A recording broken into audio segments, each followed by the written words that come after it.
La France, l'Australie, la Belgique, le Portugal, le Canada, le Royaume-Uni, le Luxembourg, Malte, Saint-Marin et l'Andorre.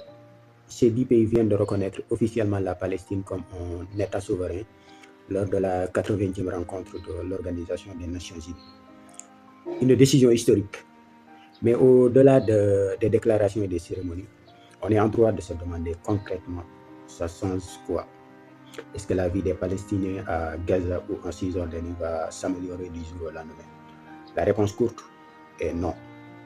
Et la vraie question, c'est de se demander la reconnaissance et après.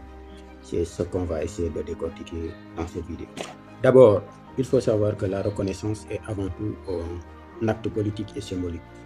Sur le terrain, les checkpoints de l'armée israélienne ne disparaissent pas, les frontières ne bougent pas, les bombes ne s'arrêtent pas. Ce qui change, c'est le statut juridique de la Palestine sur la scène mondiale. Imaginez la Palestine comme invitée à une grande fête internationale. Avant, elle avait un badge d'observateur, mais avec cette reconnaissance, elle obtient un badge d'État souverain.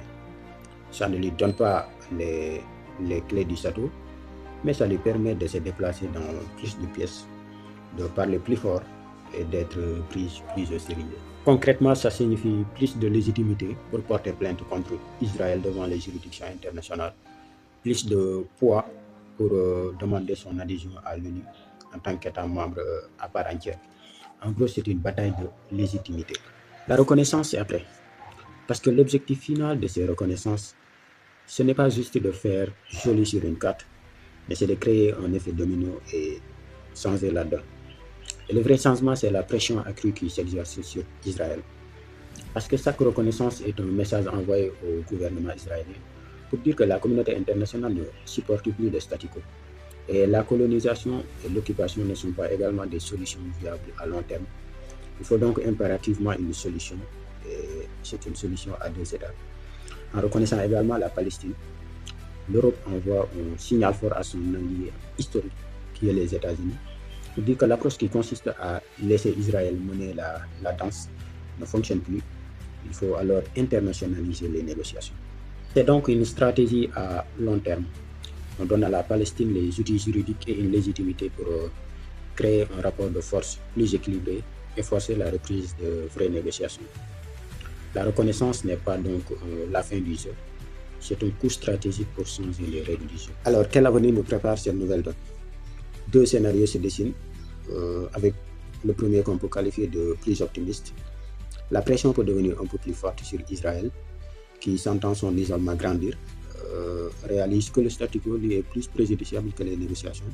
Il décide alors de revenir sur la table des discussions avec une feuille de route très claire pour aboutir à un État palestinien basé sur les frontières de 1967. Pour le scénario 2, qu'on peut qualifier de scénario pessimiste, le gouvernement israélien actuel peut rejeter en bloc cette pression qu'il voit comme une récompense faite au Hamas. Il peut réduire sur sa position, accélérer la colonisation en Cisjordanie en guise de représailles. Résultat, les tensions montent, le fossé se creuse et on s'enfonce un peu plus dans une impasse. Je voulais juste vous parler de deux scénarios possibles pour un peu parler objectivement. Mais subjectivement, et tous ceux qui suivent l'actualité au Proche-Orient savent que tant qu'il y aura Benjamin Netanyahu à la tête d'Israël, tant qu'il y aura des ministres d'extrême droite comme Smotrich et Ben-Gvir, tant qu'il y aura les États-Unis derrière Israël, la réalisation d'un État palestinien sera extrêmement difficile.